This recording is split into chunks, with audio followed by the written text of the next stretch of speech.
see this image. This image shows a very positive idea of tree plantation. But did we ever think that while digging the earth or the ground to plant a tree, it maybe hurts the ground? Let's have other point of view. We called our land motherland, right? So when we plant a seed and when land sprouts it into the leaves and trees, it is also, did we ever think that it is as painful as the human girls or mothers delivering birth to a child? Hello everyone, today's my topic is Ecocriticism and the stories of Panchatantra. So let's have a look at what is Ecocriticism. Ecocriticism is a literary and cultural criticism from an environmentalist viewpoint. Texts are evaluated in terms of their environmentally harmful or helpful effects. Beliefs and ideologies are assessed for their environmental implications.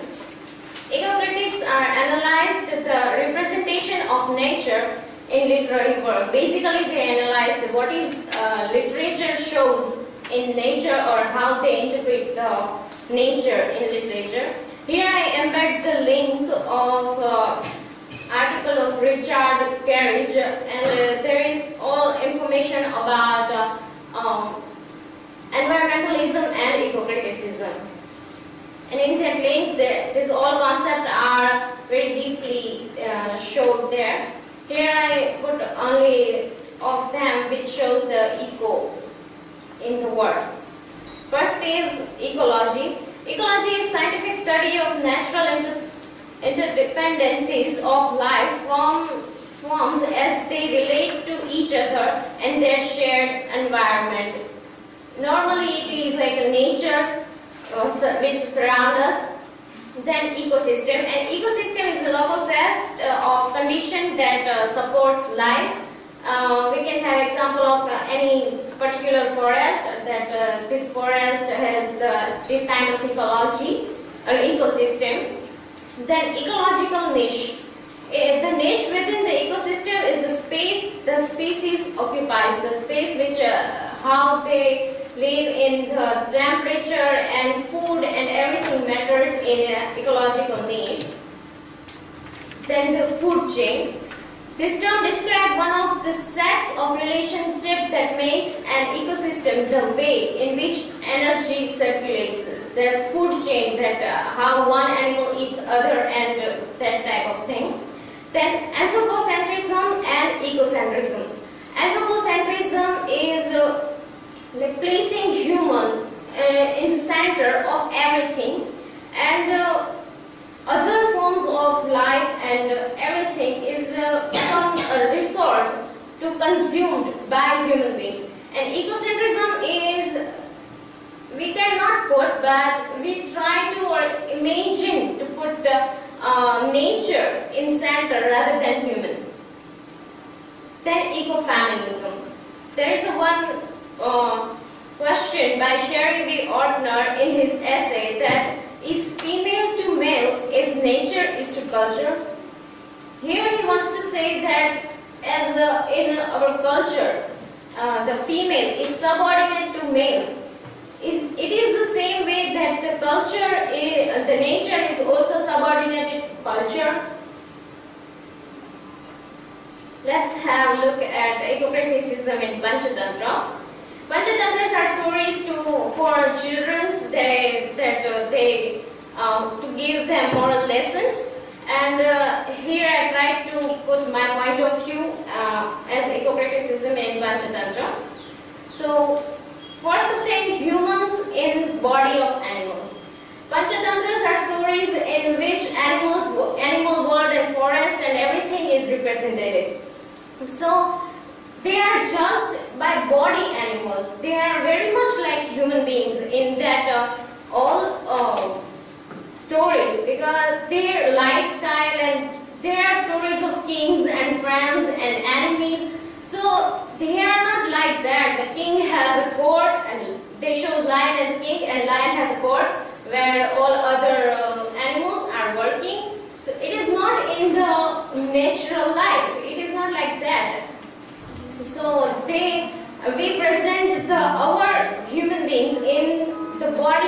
of animals. Then we gave them a name, a human-like name. When there is a king, there is always name as Sher Khan or Sher Singh, like that. So the naming is the system. We can say that the one who is in power gave the name. We have an example in Robinson Crusoe when he saved Friday. So he gave him name Friday without asking him what is his name and everything. And now we don't know the real name of Friday, right? Then the human language is the same. When have same example, like Crusoe started teaching Friday English language because he is the master there, he is the superior there. So here we put our tongue into the tongue of animals. They don't know what is mean, but all this is showing is that what we speak or we feel. Then the idea of family. Now, I didn't go in forest, but I never see a family where in animal that the husband and wife and children are living together. Like I have an example of dogs that I don't have seen that male dog and female dog both are raising together the children, right? There are only female dogs who are raising the children. So the idea of family in Panchatantra stories are very much human-like. Then we gave them superego. There is one story of lion and camel. So lion is a king and he is living in the forest, and the forest has the drought, and after they are starving and they are hungry, so all the court members, there is a crow, leopard and fox. So they are in search of all the food, and the crow says that I saw one camel who is lost in our forest, and the crow take camel to the king, and they all wants to eat them. But camel came and started singing of the songs of king and his bravery and great rule of king. So king says, okay, now you come under my shelter, I will provide you safety. This is not animal behavior. If they are hungry, there is lion and fox. Lion will eat fox. It is not that this is my court member and I will not eat him. It is not. There is no idea of that. So we gave them superego and our feelings also. We use the animals and we can say nature as our tools. We have purpose of teaching morals to our children. So we use the animals and give our everything, and we make it stories, and really it is just for our purpose. There is nothing for animals and anything. And it is very much anthropocentric. Like this is what the real meaning of anthropocentric, that putting everywhere human at the center. That is nature. That is different thing. We don't have to put everywhere ourselves. So just look at the nature as they are. We are here in Panchatantra stories. We are trying to put ourselves at the center.